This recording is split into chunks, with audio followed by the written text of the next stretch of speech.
Boa tarde, Ana. Ou boa noite já.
Pronto. Está aí o homem. Alô! Como é que é? E aí, Henrique? Não, tô cumprimentando aqui. Beleza. Você viu que agora temos um seguidor que tem o maravilhoso autoapelido de Caju Literário. Gostei de... Tá cada dia melhor, Henrique.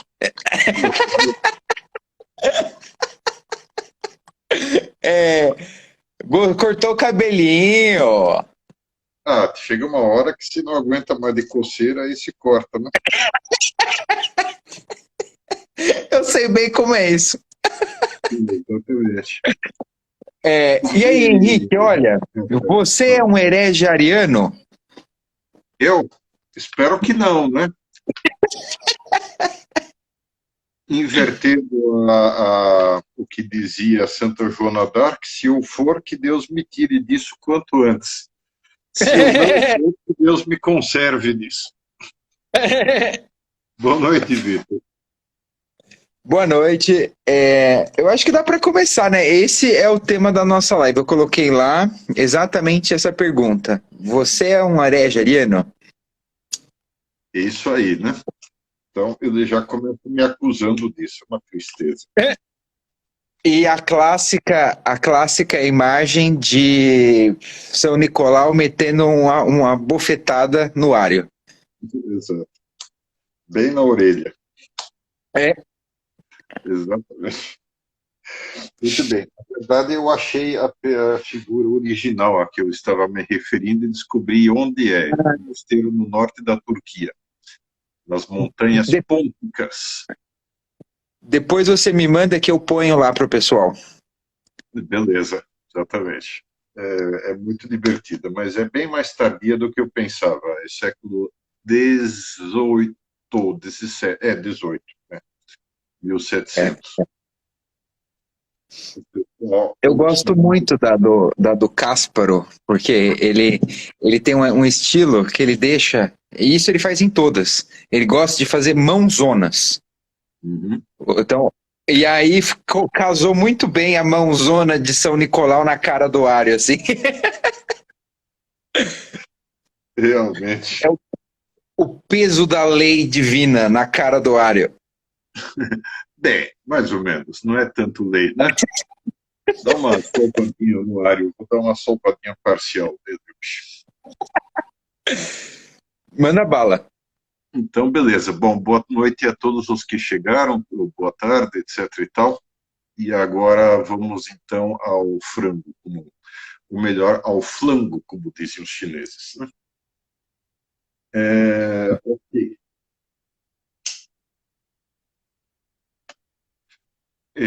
A controvérsia ariana foi possivelmente a mais dura e mais difícil controvérsia dos primeiros séculos, né? Por isso ela está aqui como uma espécie de ícone resumindo tudo, né, dessa era.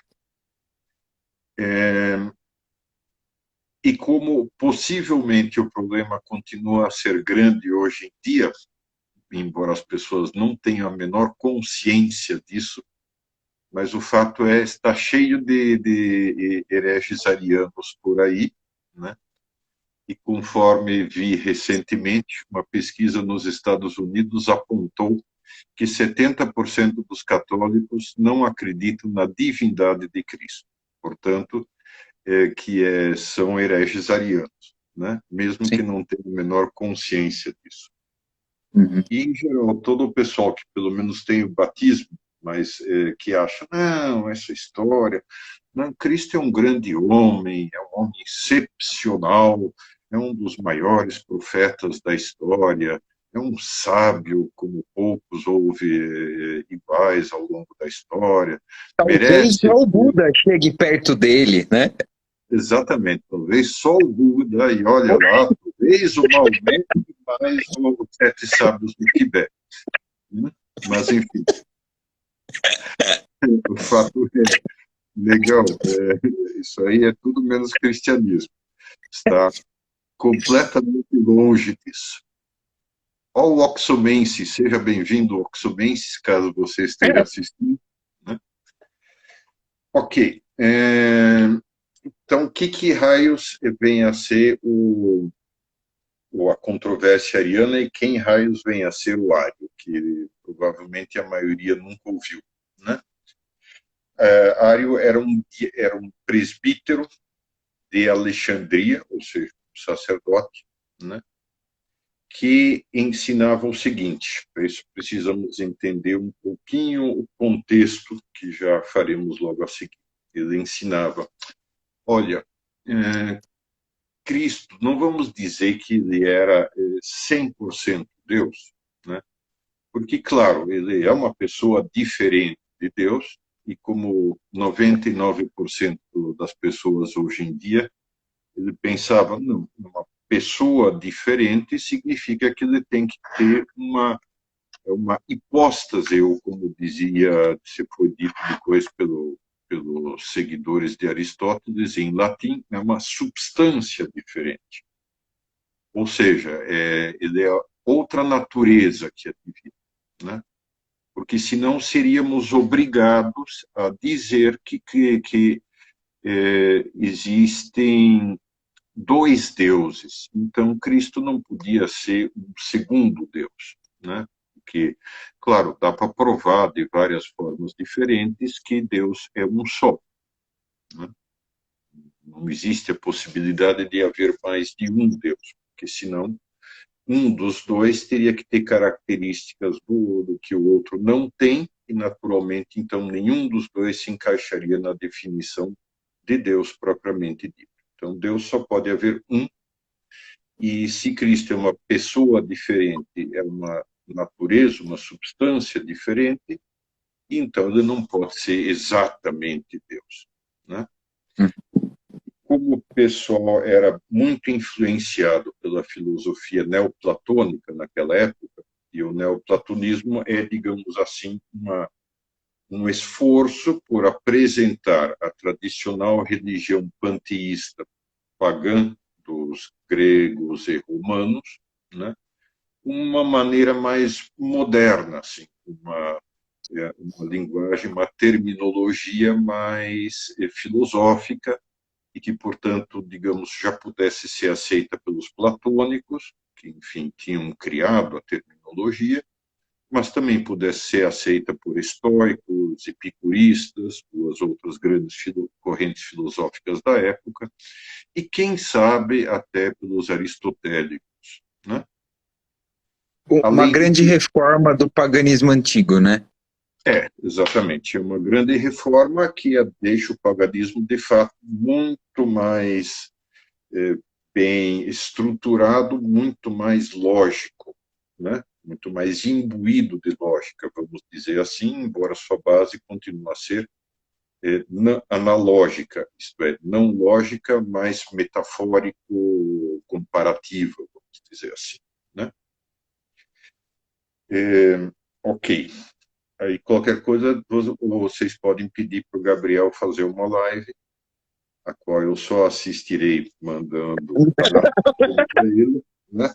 Vocês podem Sai pedir para o fora. Gabriel fazer uma live sobre o neoplatonismo, que ele está virando um dos maiores especialistas mundiais em neoplatonismo daqui a pouco. Ah, é sempre exagerado esse homem. Vai, fala aí. Beleza, ok. E o neoplatonismo, né, embora o Ario, digamos, soubesse que era incompatível com o cristianismo, etc., mas o neoplatonismo tem uma teoria que, puxa, parece ter tão parecida com a teoria da Santíssima Trindade, né? Puxa, e é tão lógica, tão racional, tão bonita, né? E basicamente diz o seguinte: o Uno, o Deus principal, que para nós seria o Pai, né? Ele dá origem, né? Os platonistas, neoplatônicos diriam, ele emana a primeira criatura, que é o Logos, o Verbo. E, de fato, é só vocês verem, Sagrada Escritura, começo de João, né? Jesus Cristo é chamado o Verbo, né? Uhum. E depois os dois em conjunto emanam a terceira, né? Terceira variante, que os três são, na verdade, esses dois são quase divinos, mas não são, Uhum. né? Uhum. Não Uhum. são inteiramente divinos, são extremamente parecidos Uhum. com o Uno, ou Uno. seja, com o Pai, com Deus, né? Deus originário. Ok. Uhum. E ele apoia isso em várias coisas, basicamente ao que sabemos, né? Porque não temos nenhum livro redigido por ele, né? E, em geral, o que foi preservado historicamente são os argumentos contrários a ele. Então, que sabemos do Ario é basicamente através da inversão dos argumentos contrários a ele, né?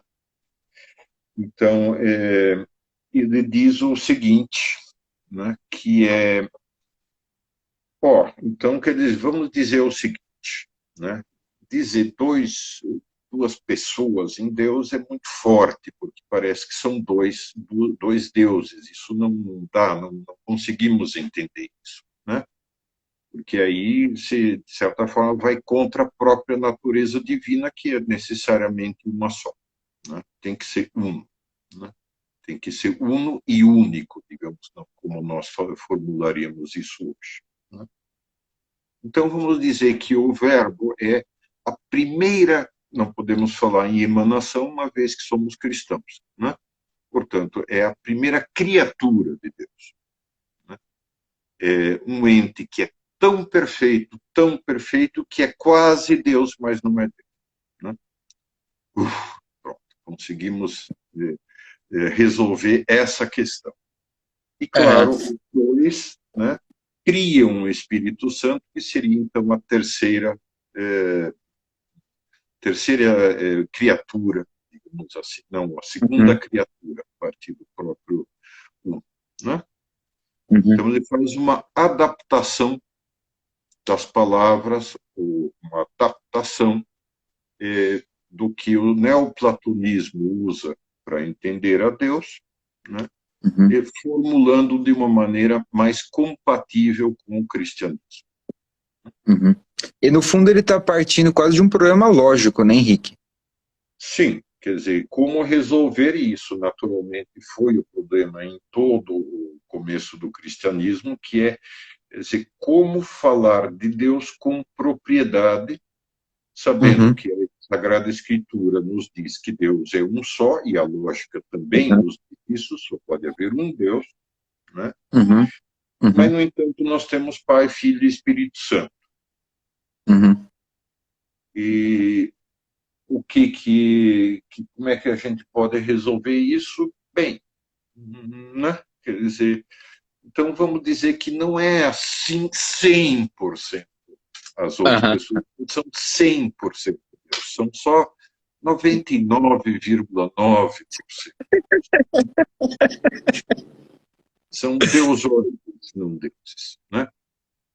O que é mais ou menos a mesma coisa que muita gente na nossa época tem na cabeça, né?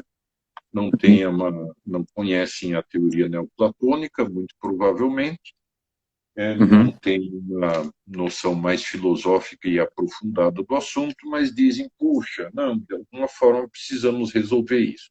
Ou seja, exatamente o problema enfrentado pelos primeiros cristãos, né? Sim. Vamos salvar um pouco o Ário. Ário é um homem que, enfim, estava extremamente inteligente, tentando entender como é que a gente fala com propriedade de Deus, né? Ele achou essa fórmula e ele estava muito contente com ela, né?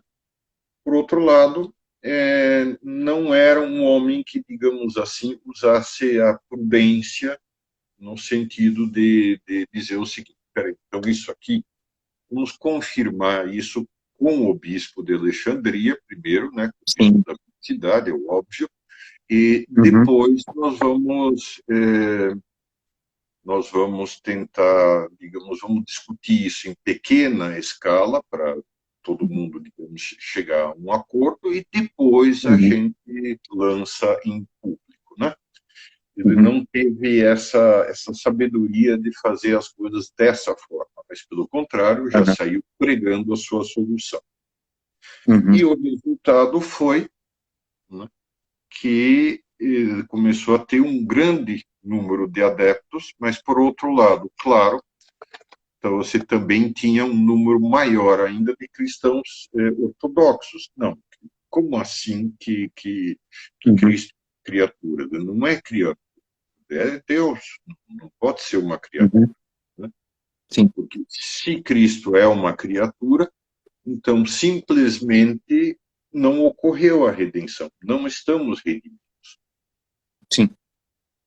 Se essa criatura, o Logos, segundo Ário, se encarnou em Cristo, então Cristo não era Deus, e se não era Deus, a sua crucifixão, o seu sacrifício não teve valor infinito, e portanto não é suficiente para pagar um pecado que ofende infinitamente a Deus.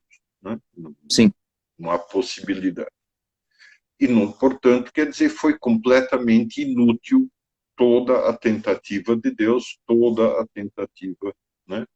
Isso é o sentir comum dos cristãos, digamos assim, tanto daquela época como deveria ser hoje, se a gente parasse e pensasse e refletisse um pouco, né? E, claro, então, isso conduziu a uma criação de, digamos, dois partidos teológicos em Alexandria, que, por sua vez, como costuma ser, né, viraram duas facções que acabaram, em algum momento, brigando entre si, né? Indo para o pau, o famoso indo para o pau. Exato.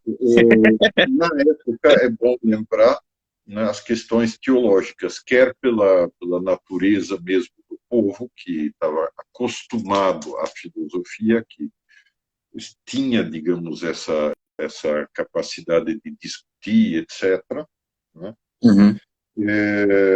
Então, digamos, a torcida por facções teológicas acaba ficando tão importante como para nós uma torcida entre dois times, uma briga entre duas torcidas de times. Né? A gente pode falar disso melhor em outra hora, mas assim, eu acho espetaculares aquelas histórias do Império Bizantino, um pouco posteriores, de que juntaram as disputas teológicas com as corridas de bigas. É uma coisa... Deus azul. Exatamente. Né? Eram os verdes contra os azuis e vice-versa. O Lucas Pachitti, eu acho que é assim que fala. O Lucas tem que respeitar. O Lucas, você não quer entrar? Ele está falando o seguinte: por que o arianismo ficou tão popular entre a nobreza imperial? qual era a atratividade para eles? Olha, por uma razão bastante evidente, né? Quer dizer, é, a nobreza, como é costume entre a nobreza, né, não era excessivamente dada a compromissos e a coisas extremamente sérias, né? Aham. É, naquela época, ainda por cima, praticamente toda a nobreza tinha, como se diz, um pezinho na lama. Ou seja, tinha problemas morais, de ordem moral, Uhum. quer moral do tipo casamentário, quer moral do tipo modos de chegar à riqueza e à nobreza, né, que Ou geralmente, seja, os mesmos problemas de hoje em dia, né? né, e na época, enfim, geralmente trazia consigo, a ascensão trazia consigo um ou dois assassinatos assim, tal, meio às oscuras, etc. e tal, né? Então, nada melhor do que você dizer, não, as coisas de maneira muito atenuada, que parece também mais requintada e refinada, óbvio, né? Uhum. Não Uhum. sou povão, não sou uma plebe, essa plebude miserável que acredita e corre atrás de qualquer coisa. Uhum. Uhum. Então, tudo que desse uma cara mais razoável para o cristianismo e, enfim, não o distinguisse tão claramente do paganismo e que, enfim, também não obrigasse a viver a moralidade de maneira tão estrita, né? Pronto, achei a solução. Né? Posso continuar exatamente do jeito que estou, sem precisar uma mudança interior radical. Uhum. Uhum. E claro, também isso, exatamente isso é o que vocês observam hoje em dia, com toda a tranquilidade, né? Uhum. Continua a ser assim entre as classes altas da nossa civilização e continua a ser assim entre muita gente na nossa civilização que quer um cristianismo domesticado, um Sim. cristianismo que não lhes diga com autoridade que eles estão errados. Uhum. Hoje o evangelho da missa foi o pão vivo, né? É, e eu disse, e aí hoje o padre na homilia estava falando justamente que, na Foi verdade, ofensivo para o pessoal na época, né? oi, perdão? Foi ofensivo para o pessoal na época. Isso. Hoje em Não, dia e o diria, ai, mas isso é muito agressivo. não, cancelariam Jesus, com certeza. Aí o padre estava falando, e eu acho que é um pouco isso, né, que você estava falando buscar uma explicação muito requintada para fugir da agressividade do sentido literal, né? Então o padre estava falando de que no fundo o que é o discurso do pão da vida? É um convite de Deus a que nós nos alimentemos da palavra. E que é isso, né? Quando Cristo fala isso, ele está falando, querendo dizer que a gente tem que se alimentar da palavra, e seguir o exemplo dele e tal, que não é para cortar o corpo de Cristo em pedacinhos e comer. Isso é um absurdo. É, Exato. é um pouco isso, né? É um É certo a ânsia sentido de, ariano, né?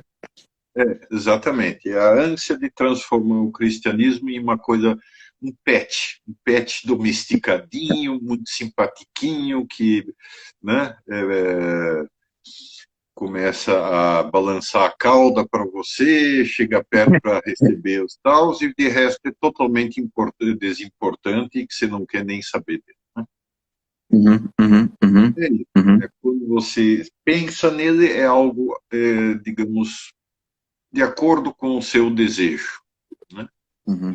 Você não pensa nele, você não pensa com a consciência tranquila.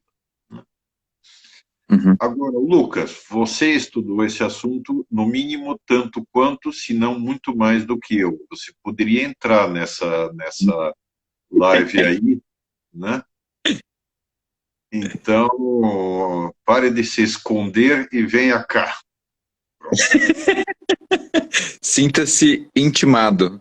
Ele está comentando aqui, tem que comer a palavra mesmo, a carne da palavra do Pai. Exatamente. Bom, mas o Lucas é absolutamente ortodoxo, né? Então, muito bem. Mas, enquanto o Lucas não desenvolve a coragem necessária para entrar, na verdade, ele está dando essa live no meu lugar, mas enfim, né? Ok. Agora vamos pegar um pouco o contexto, né? Qual que é a primeira grande dificuldade que os cristãos percebem, né? Pronto. Lucas pediu para aceitar. Pronto. Boa! Vamos ver se entra logo aí. Beleza. Mas, né, o primeiro problema que os cristãos enfrentam, e é um problema, digamos, bastante sério, é esse problema de como entender essa natureza de Deus. Que Deus tenha três nomes ao mesmo tempo seja Deus, seja um Deus só, né? E isso, claro, é difícil, é grave, né? Cadê o Lucas?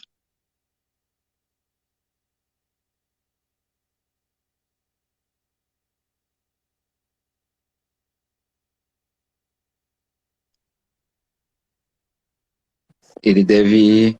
Se ele mandou o convite, tá ali que nem eu recebo. Que nem quando você recebe com o meu. Exato. Desgraçado, agora ele disse que não pode participar. Sem vergonha. Qual que é o problema? Claro, aceita. Pronto. Enfim, vamos lá. Apareceu a Margarida. Quantos séculos? E aí, Henrique, tudo bom? Tudo bem, Lucas? Prazer. Prazer. Então, beleza. Então, qual que é o primeiro problema aqui grande que os cristãos enfrentam, né? Claro, tem o paganismo à volta, muitos vêm do paganismo, claro, carregam consigo ideias vindas do paganismo. Então, como é que você consegue, de alguma forma, tornar esse pensamento mais cristão? Ou seja, apoiado, sim, na tradição judaica e, ao mesmo tempo, levando em consideração tudo aquilo que Cristo ensinou dentro dessa tradição, mas, ao mesmo tempo, para todos, inclusive para os pagãos, né?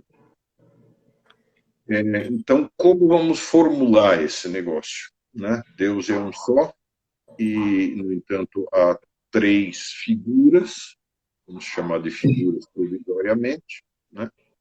E o outro problema gravíssimo é, né, e Cristo, como assim ele é Deus e homem numa pessoa só?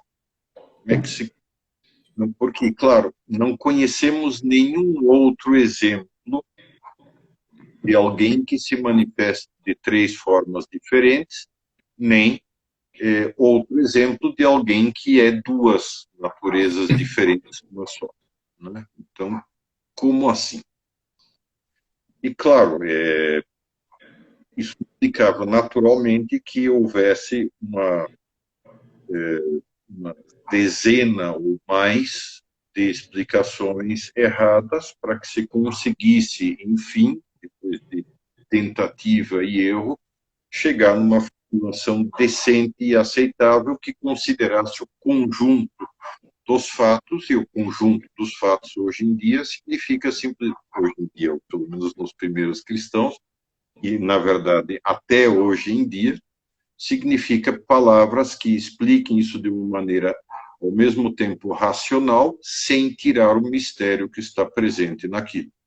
Sempre é muito maior do que aquilo que conseguimos explicar, ou seja, não dá para resolver as coisas com meia dúzia de palavrinhas, né? E sempre preciso ter presente, me parece, né? Confere, Lucas. Lucas é o nosso especialista teológico na matéria. Não, confere. Esse é um assunto que eu estava estudando bastante recentemente, Henrique, a doutrina da Exatamente. Santíssima Trindade. Algo muito interessante. Eu acho que tem uma beleza que às vezes nós esquecemos. Assim. Às vezes a gente acha que é tipo um bagulho meio esotérico, assim, três É, pessoas tal. Mas não, tem um impacto muito grande na nossa vida. E claro, eu acho interessante também essa coisa, né? Quer dizer, eu já ouvi muitas vezes se falar que tanto a questão de Cristo ser verdadeiro Deus e verdadeiro homem, quanto a Santíssima Trindade, isso aí você nem precisa tentar entender porque não tem explicação. Não é bem assim, né? ruim, né? Isso é ruim porque com isso você está se expondo a todas as variações que já foram tentadas e que eram Exato. erradas, né? E pronto, né? E depois se fica com uma delas na cabeça sem prestar atenção direito nela, Aham. sem terminar de dizer o que é, né? O que isso significa de fato, e o resultado é que se acaba com uma visão diminuída, reduzida de Cristo, que por sua vez Exato. não entusiasma, não esquenta o coração Aham. e não faz você ir atrás, né? O que você não conhece, você não é capaz de amar, né? No fundo é isso. Você tem que sempre buscar entender e isso vai alimentando a sua capacidade de responder o que você está conhecendo, né? Exatamente. O Victor Soares está colocando, quando Jesus diz que o Pai é maior do que eu, seria devido à parte humana dele? Bem, então, eu queria deixar a resposta para isso um pouquinho depois, quando a gente examinar rapidamente os argumentos do Ario. Esse é um dos argumentos principais do Ario, né? Perfeito, manda bala. E, aliás, por curiosidade, não é tão raro assim. Esses dias eu atendi Sim. um telefonema, né, de alguém que eu não sabia quem era, acabou sendo para variar, ia na linha dos, né, você acredita que o fim do mundo vai ser agora, etc., né, na Bíblia, Uhum. mas eu fui dando corda, assim, um pouco, né, só para ver qual era a dele exatamente. Pensei inicialmente que ele fosse algum protestante desses mais, assim, Uhum. de algumas das vertentes mais intensas, mas não, era testemunha de Jeová. Uhum. E, entre outras coisas, ele saiu com esse argumento aí, né? Mas quando Cristo Uhum. diz que o Pai é maior do que ele, né? Não está dizendo que ele não é Deus, que ele é menor do que Deus, etc. e tal, né? Uhum. Essas coisas que se diz, ai meu Deus, de novo, já faz 1.700 anos que essa daí está resolvida, cara, dá uma chance. Leve em consideração o que o pessoal falou, porque eles passaram por essa. Tiveram que argumentar tudo isso de cabo a rabo, baseado na Sagrada Escritura, Uhum. cansativamente e tal, né? E lá vem o Uhum. pessoal de novo, começando com as mesmas histórias. Mas ao fato, né? Opa, É,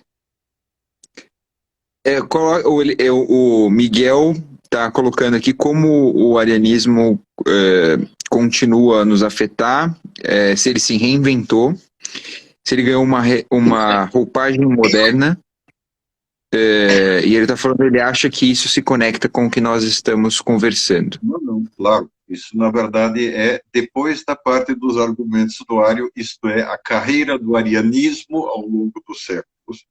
Mas só terminando isso, né? Então, tá Isso, bem, o perfeito. pessoal naturalmente não tinha ideias claras, não podia ter ideias claras. O Lucas fugiu, pô. Eu acho que ele caiu, Henrique. Caiu a coisa, provavelmente ele entra daqui a pouquinho, né? Ok. Então, as primeiras teorias, a primeira heresia grande foi o gnosticismo, que vem precisamente dessa mentalidade analógico-simbólica do paganismo, né? Quer dizer, tudo neste mundo é apenas símbolo daquilo que é real. Então, aí tem várias variantes, né? Por exemplo, quando Cristo é crucificado, a divindade saiu dele, só morreu o homem, não morreu a divindade, porque isso não pode ser, tal, tal, tal. Então, o gesto de Cristo na cruz, o sacrifício, é somente simbólico, etc, etc, etc. Mais uma vez, isso é dizer que foi tudo uma grande palhaçada, não se resolveu nada com a cruz. Por que nós estamos venerando a cruz hoje em dia? Exatamente. Outra opção era a vertente chamada gnosticismo, que diz também não é propriamente a divindade que está morrendo ali, é apenas um símbolo da divindade. Cristo nem era verdadeiramente homem, nem era verdadeiro Deus, mas era símbolo de uma união superior que está para se realizar no tempo, etc. Né? Os Também, marcionistas que negavam o Antigo Testamento, né? Aí depois veio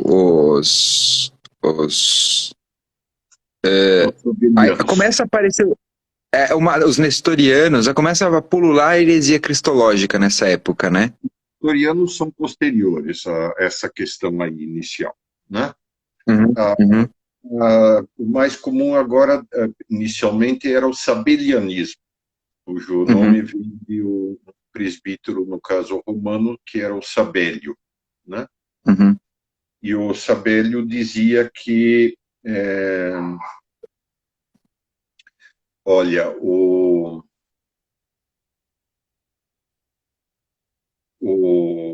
Deus, quando se apresenta, ele se apresenta de 3 modos diferentes. Quer dizer, sempre é o mesmo Deus, mas ele é ainda a ideia da máscara do teatro, né?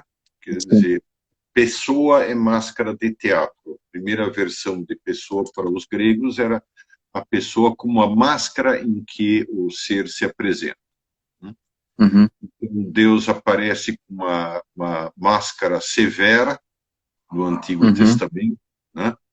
Cabelão brancão, assim, cara dura, né? E dizendo, vocês erraram novamente, né?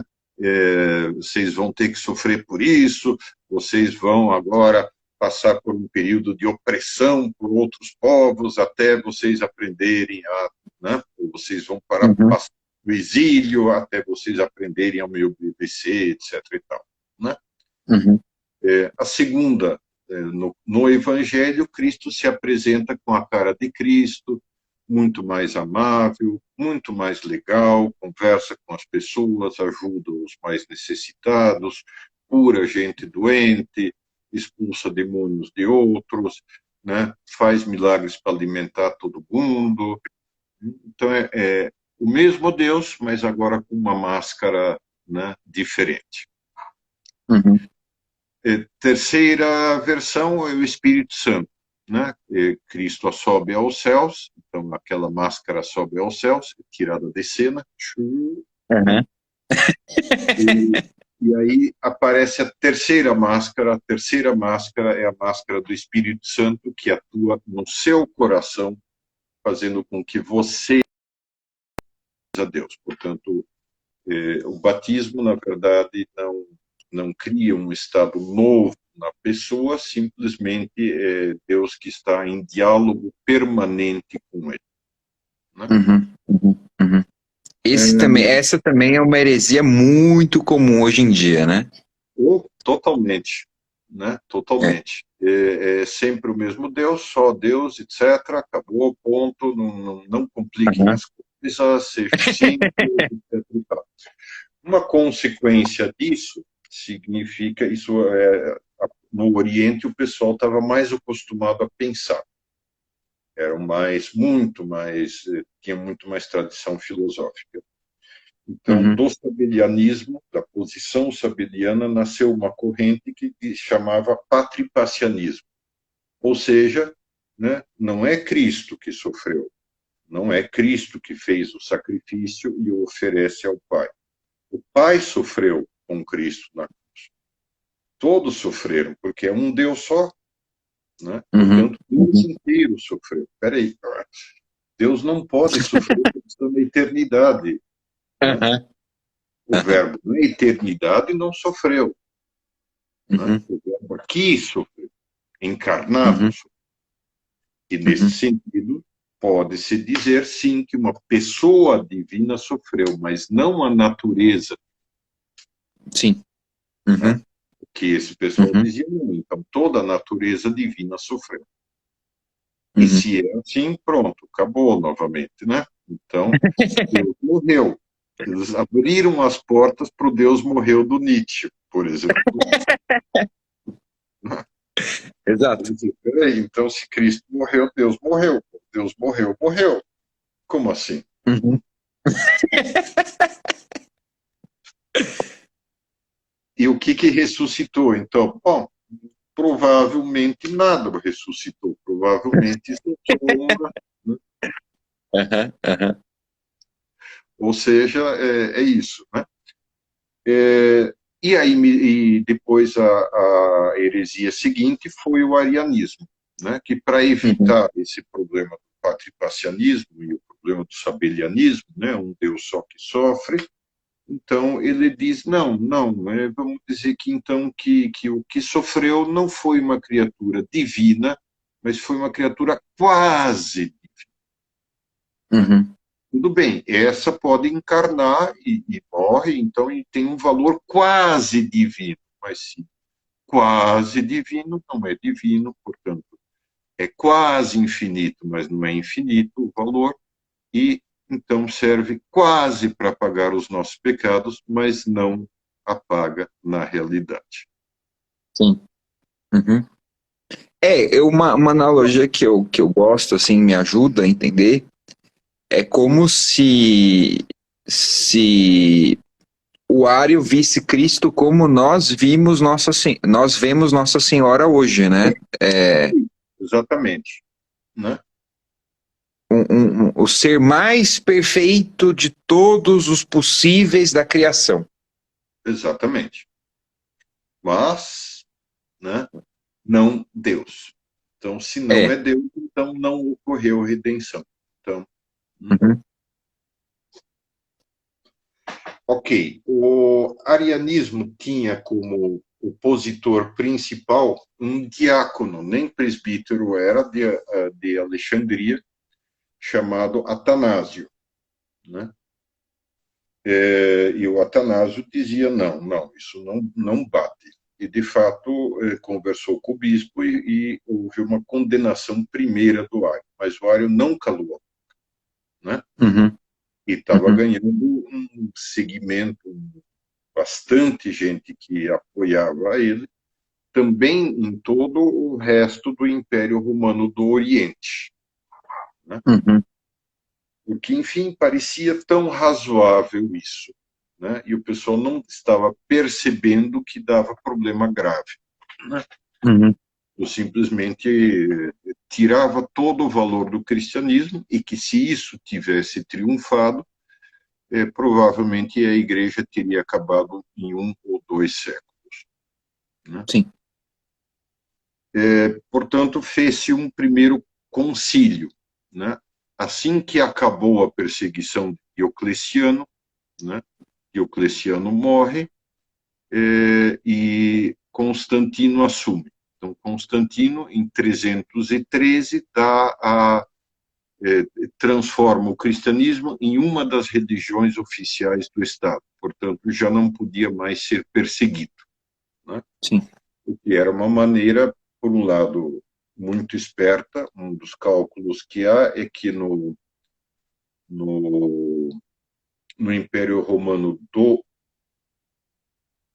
Ocidente, portanto, na Uhum, parte mais latina romana, né, uhum, cerca de 2/3 da população estavam convertidos. uhum, uhum. E no Império Romano do Oriente, 3/4 da população. Então, o Constantino, com isso, se punha do lado da maioria e digamos assim, procurou consertar as feridas do passado, né? A perseguição que tinha sido feita ao cristianismo durante 300 anos. Ok. E aí? Aí ele diz o seguinte: bom, então vamos fazer um concílio para resolver essa questão, né? E foi Uhum.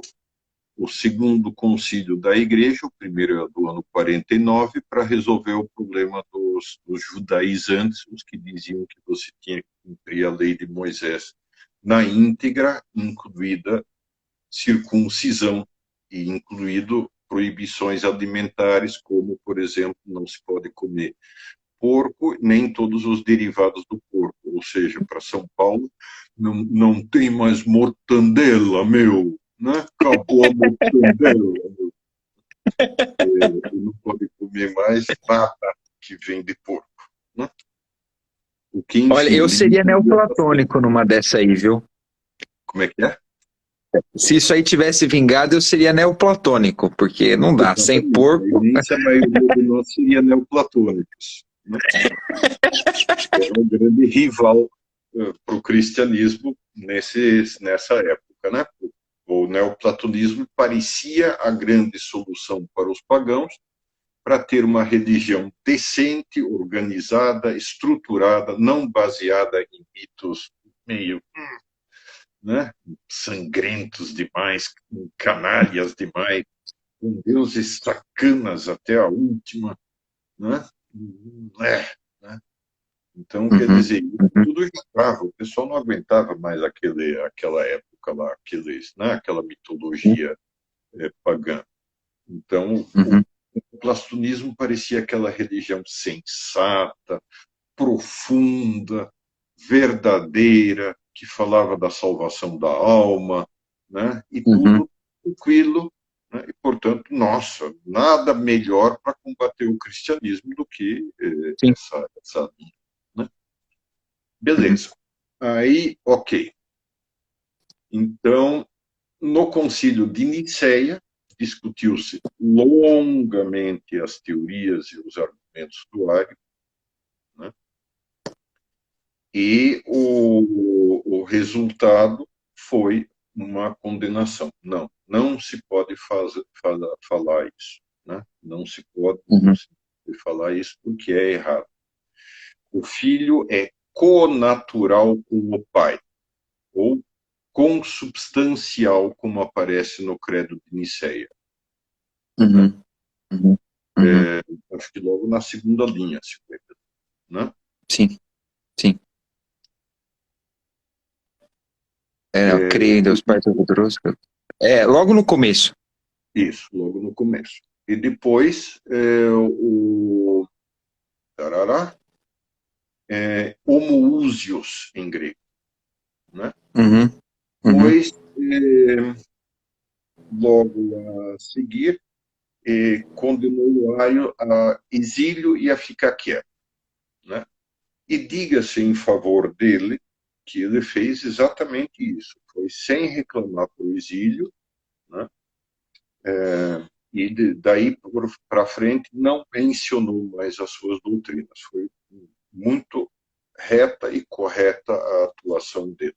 Então, o Ario mesmo é melhor, digamos assim, do que muita gente por aí, né? uhum, uhum, uhum, Dos seus defensores ou parcialmente defensores modernos. uhum, Só que, claro, a influência que ele tinha tido e o pessoal que ele tinha conquistado para essa doutrina continuou, né?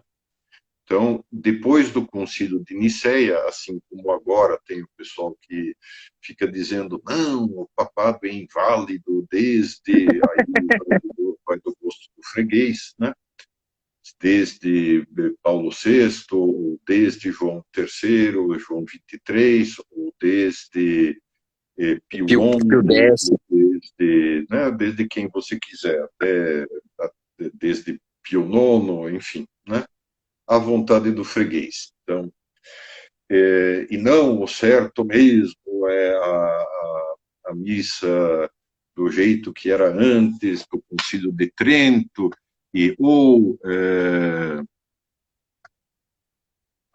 pronto. Chegou novamente o Lucas. Muito bem. Então, claro, o arianismo teve todo um desenvolvimento daí para frente, né? Dividiu-se em semi-arianismo, arianismo e ortodoxia, né?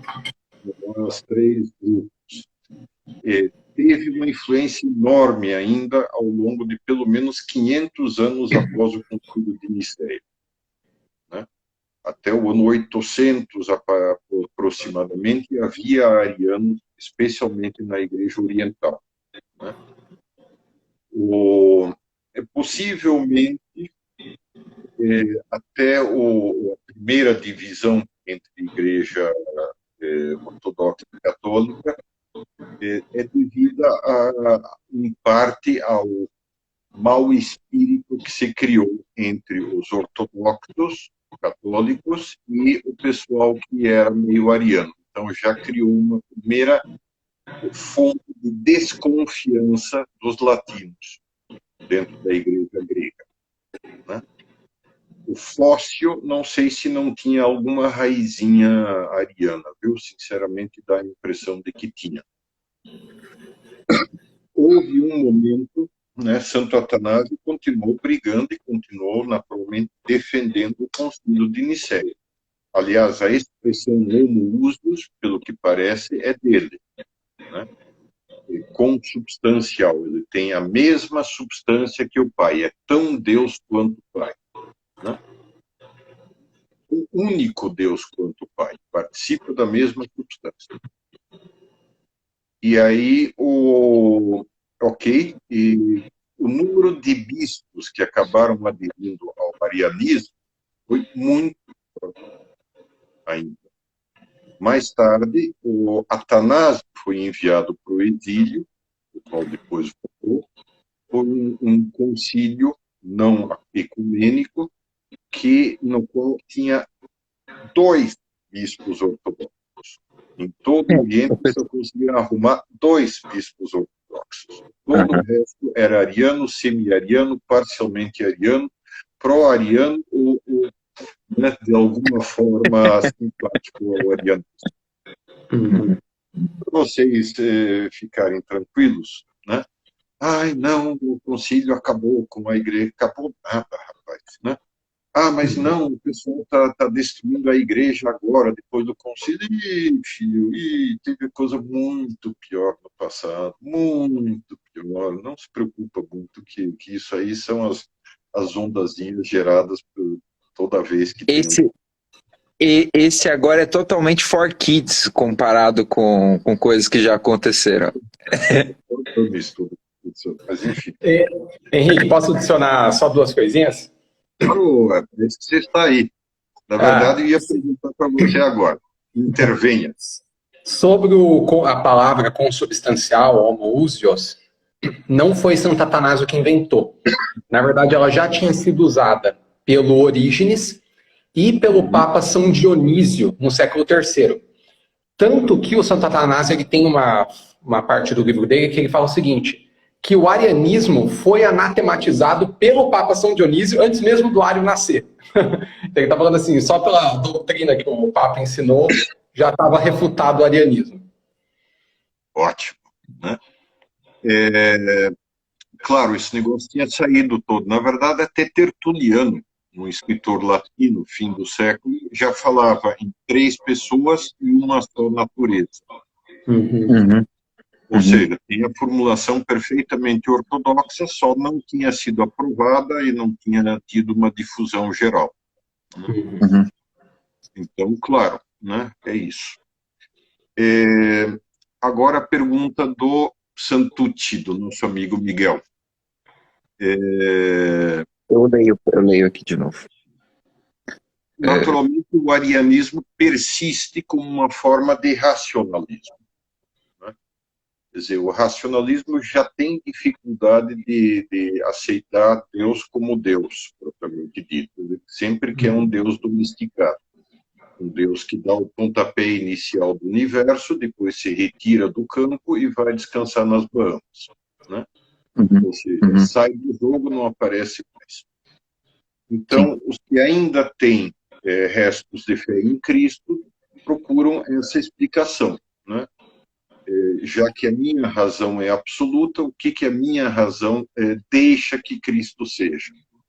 Né? Então, parece mais sensato você falar em um grande sábio, um ser inteiramente humano, mas, né? Ou qualquer coisa semelhante ou, digamos, aceitável hoje para isso. Isso existe em todas as épocas, embora não necessariamente com uma formulação mais própria do mais semelhante, igual a do arianismo, né? Mas a corrente racionalista está presente em todas as épocas e, nesse sentido, também uma versão do arianismo está presente em todas as épocas. Só para a gente não achar que não tem vínculo fácil com isso, tem vínculo sim, porque a primeira versão de cristianismo que se espalhou entre os povos germânicos foi dada por um bispo ariano germânico que estudou em Constantinopla e voltou para sua terra. Ele tinha o nome de Wulfilas. Né? E o Wulfilas, o lobo, é a tradução, próximo disso, o Wulfilas ensinou um cristianismo ariano. Os mais arianos de todos os povos bárbaros foram aqueles que destruíram o norte da África, lembra para mim? Os visigodos, né? Os vândalos. Os visigodos, mas os vândalos, isso. Os vândalos, os que eram os mais agressivos de todos os povos germânicos, foram os arianos, curiosamente. E por eles, o arianismo, digamos, entrou na França, entrou na Espanha e entrou no norte da África. A Espanha que caiu diante dos bárbaros era praticamente, diante dos muçulmanos, era praticamente toda ela ariana, né? Ainda no século VIII. Né? E mesmo na França não pegou tanto por causa da conversão do Clovis para a ortodoxia, mas na Alemanha ficou a raiz ariana. Né? E foi preservada porque a Alemanha, tanto na época medieval quanto na época posterior, renascentista, etc. e tal, tem essa raiz ariana envolvida. Né? E a filosofia racionalista é de formulação quase toda ela alemã, preferentemente. Sim. Se você for analisar o que o Kant diz sobre cristianismo, é arianismo puro, né? Versão totalmente racionalista do cristianismo, apontando, quer dizer, praticamente tirando o elemento sobrenatural para ficar somente com o elemento ético do cristianismo, enfim, secundário, na verdade. Confere, Lucas. Bom, filosofia racionalista eu já não sei tanto. Mas eu sei que, tanto se você observar os muçulmanos, né, testemunhas de Jeová, alguns, né, arianos modernos, digamos assim, né, ou, né, que vem disso, o grande ataque, se tivessem debates cristão-muçulmano, o grande ataque deles não é que a Bíblia não ensina a Trindade. O grande ataque deles é a Trindade é contra a lógica. E Deus não vai contra a lógica. Então eles vão justamente assim nesse ponto. E é claro, é aquela lógica ultra restrita na cabeça deles. Né? Exatamente. Teve aquele bispo famoso também no século IV, que o Eunômio, né? Que ele... Sim, eu estava pensando nele. Uhum. E ele era um cara inteligentíssimo, tanto que ele precisou de 3 padres capadócios para conseguir refutar o cara. Sim. E você lê os livros dos padres capadócios em que tem as citações do Eunômio, sério, se você não toma cuidado, você começa a concordar com o Eunômio, você fala assim, caraca, faz sentido. Então, é um apelo assim, totalmente racionalista, assim, porque né, quando vai analisar a tradição da igreja, né, as Sagradas Escrituras, é claro que a doutrina da Trindade se sobressai. E tudo subordinado à lógica, né? Sobre essa questão do eunômio, hoje em dia até tem muitas pessoas resgatando, principalmente São Gregório de Nissa, porque entendem que São Gregório de Nissa, para combater o eunômio, ele teve que desenvolver toda uma filosofia da linguagem a ponto de dar conta de comportar a nossa expressão a respeito da Trindade. Exatamente. Ou seja, quer dizer, o assunto todo foi extremamente longo, extremamente duro e extremamente difícil, né? Foi uma batalha intelectual que, de fato, durou séculos e séculos e continua ainda com rabichos hoje, né? Muito bem.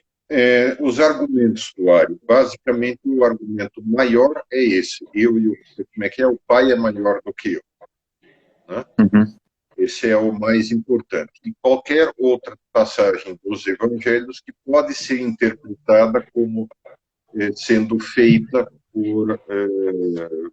por Cristo no sentido de algo que o faça ser diferente do Pai. Filho do homem, por exemplo, é claramente isso, né? Mas, por um lado, claro, o Pai é maior do que eu, Cristo se refere a ele enquanto pessoa humana, ele enquanto ser humano, né? E não enquanto Deus. Eu errei porque ele é ser divino e humano com pessoa divina. Né? Pessoa é divina, no caso. Mas a natureza é humana, então, parcialmente, né? Então, nesse sentido, claro, ele pode dizer que o Pai é maior do que eu. E, ao mesmo tempo, bom, e todas as outras expressões têm uma interpretação muito fácil também ao dizer que Cristo é Deus. Então, né? Não há nenhuma contraposição, não há um antagonismo lógico, só esse antagonismo lógico parcial, aparente, né? Que é o Pai é maior do que eu. Mas,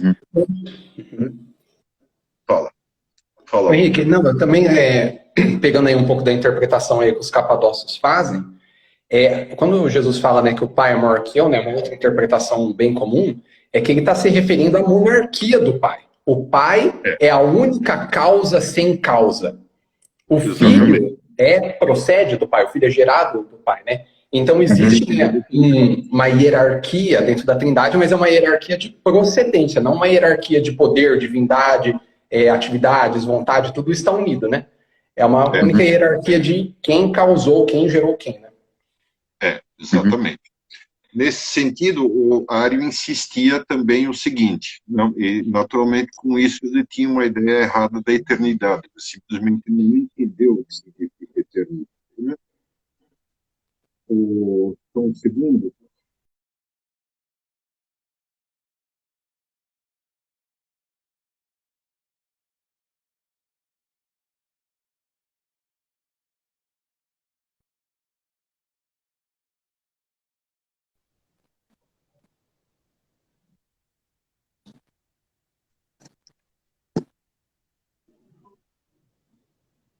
Tá valendo, tá valendo. Eu estou no meio de uma live, Jorge. Assim que terminar, eu vou lá salvar.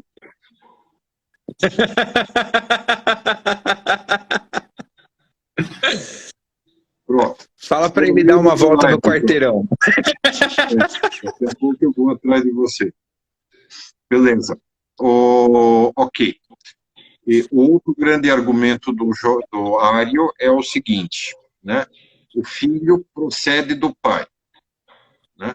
Isso significa que houve um tempo em que o filho não existiu, né?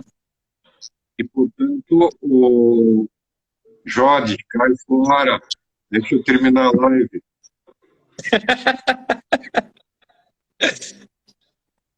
Beleza. Jorge, Mas olha, ele só te ligando, a gente te vê e te ouve, viu? Tá bom. Beleza.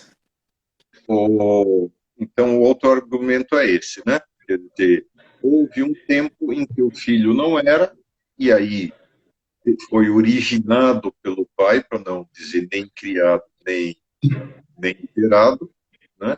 E a seguir ele existia. Então, houve um tempo em que o verbo não existiu, portanto, ele veio posteriormente, ele é menor que o pai.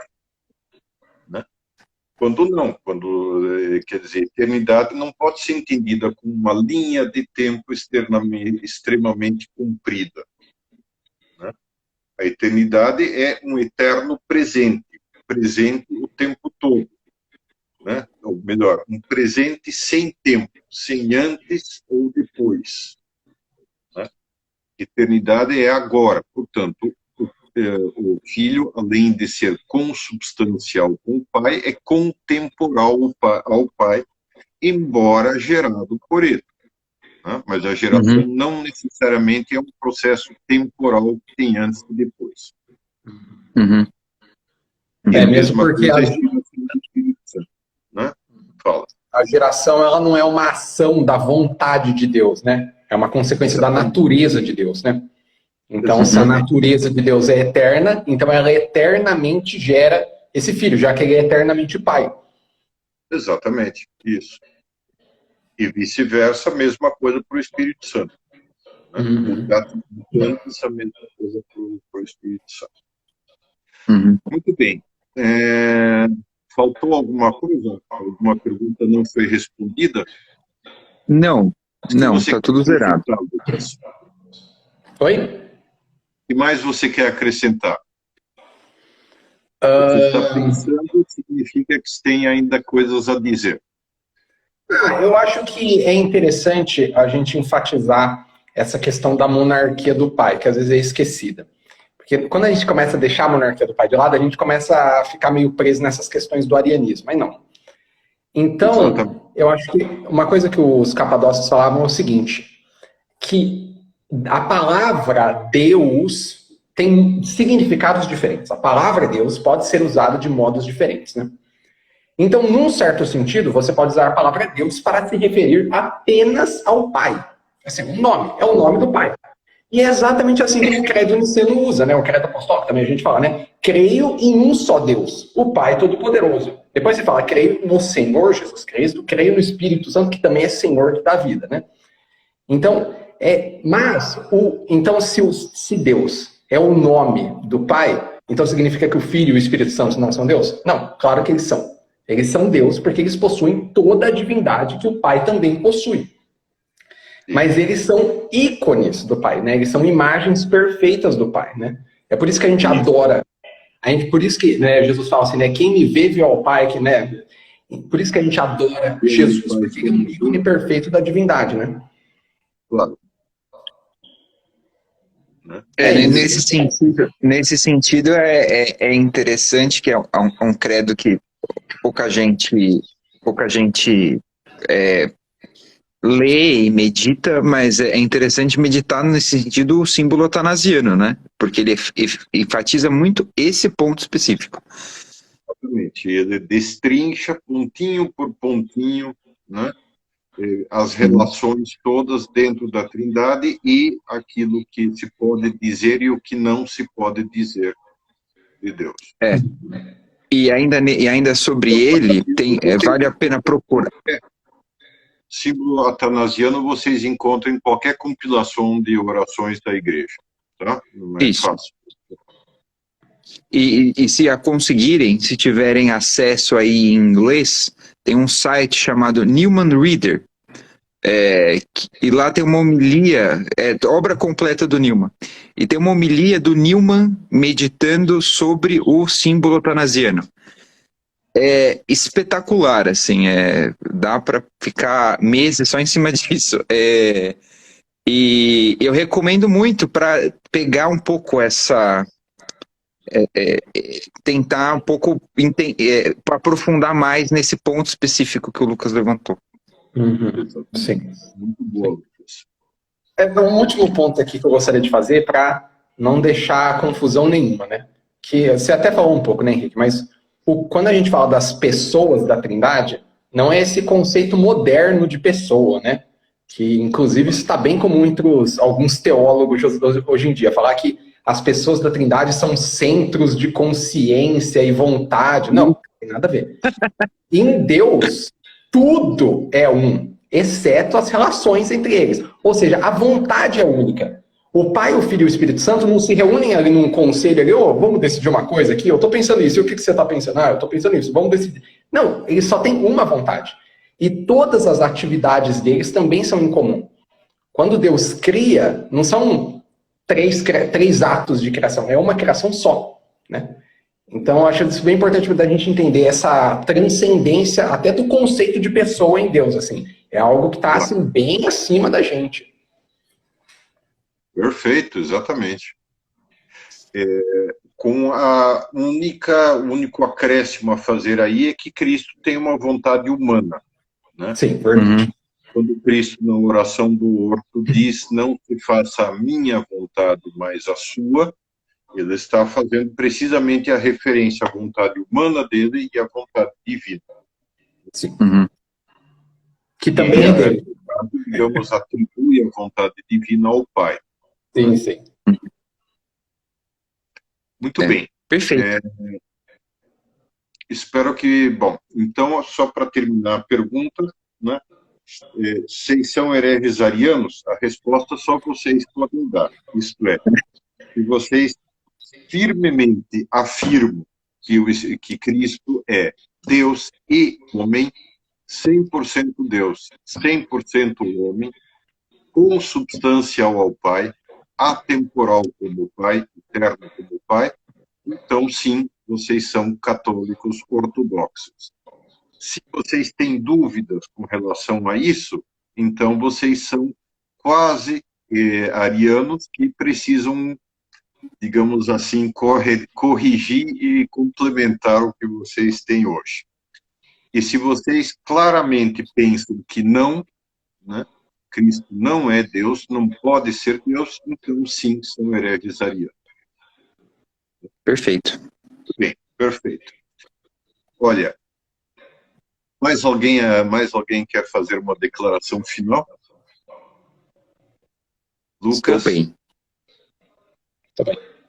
Tá. Então, muito obrigado a vocês dois pela presença. Eu que agradeço. Vai salvar. Corre lá salvar o Jode. Sim, exato. Vamos salvar o Jode. Desculpe essa intervenção indesejada. Mas, beleza. Agradeço a todos os que assistiram pela sua paciência e pelas suas contribuições, né? Abração, pessoal. Perfeito. Não, tem não. Não, então.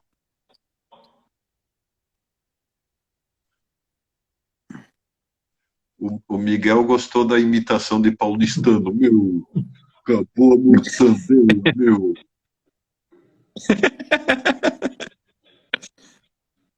A Bíblia dos Testemunhos de Jeová foi modificada para tirar as passagens relativas à Trindade, exato. E, muito bem, acho que é isso. Então, ótimo. Muito obrigado a todos, como dito, e um grande abraço. Até a próxima. Abração a todos. Até mais, pessoal. Tchau.